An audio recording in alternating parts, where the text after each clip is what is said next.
L'élection du président de la République, son Excellence Bassirou Diomaye Diakhar Faye, a sonné comme un plébiscite national et son adresse à la nation du 3 avril dernier a fait renaître un espoir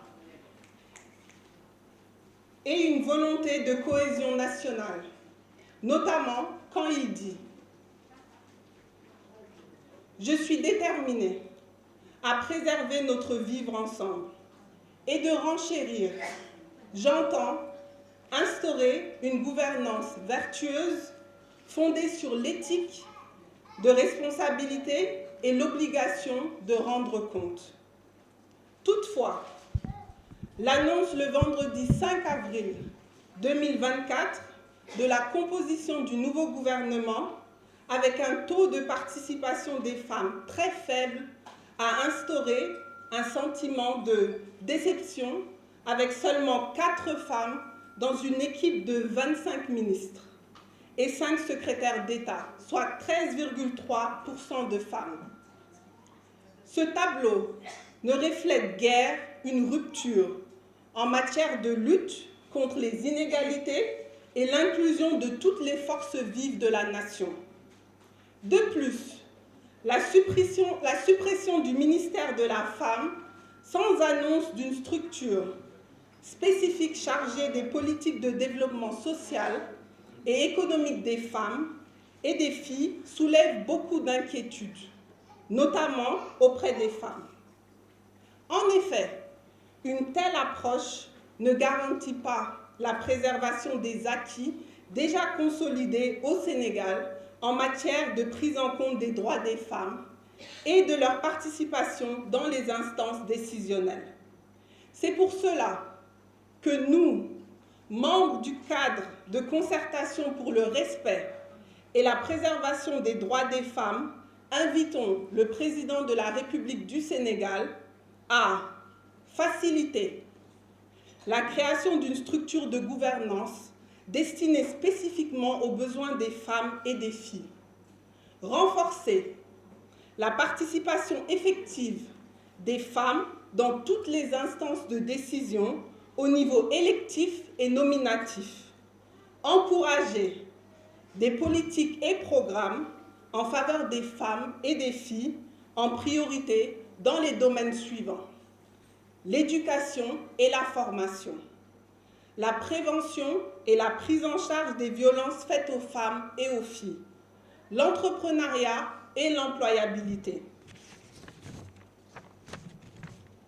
l'accès à l'investissement et au foncier, l'accès aux services de santé de qualité, notamment la santé de la reproduction. En effet, malgré les avancées notées ces dernières années dans les politiques en faveur des femmes, les défis de l'égalité des droits hommes-femmes et de l'autonomisation de celles-ci restent entiers dans notre pays. L'égalité étant un droit humain, celle entre les citoyens, une valeur fondamentale inscrite dans notre Constitution, interdisant toute discrimination fondée sur le sexe.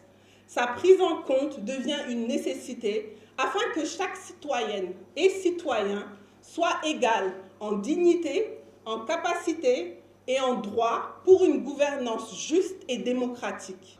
Ce cadre est né au lendemain de la publication de la liste du premier gouvernement du régime entrant qui a été élu en mars 2024. Et l'ensemble des citoyens sénégalais, particulièrement les femmes qui constituent la cible concernée, ont constaté l'absence de la présence mineure des femmes au sein du gouvernement. Par la suite, nous avons constaté beaucoup de nominations et de rencontres même qu'on peut considérer comme des rencontres entre hommes, des rencontres du patronat, des rencontres. Donc, cela a massifié la plateforme.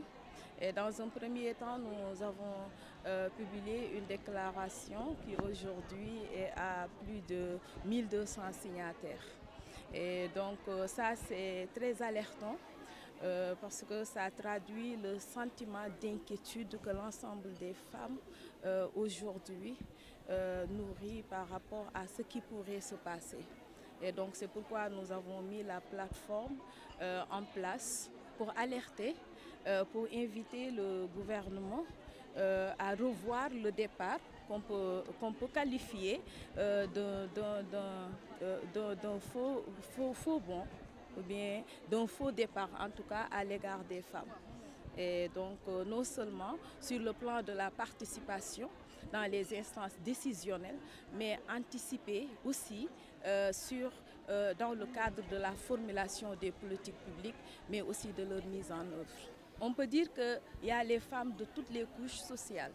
Aujourd'hui, vous avez constaté la présence des mouvements communautaires, la présence des pionnières qui ont joué un grand rôle dans tous les secteurs qui concernent le développement économique et social de la femme.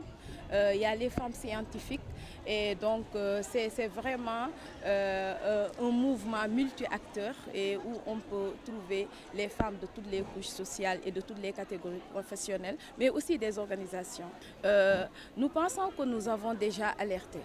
Mais maintenant, il est bien d'être à l'écoute et de voir quelles seront les actions qui seront posées prochainement par le gouvernement en place.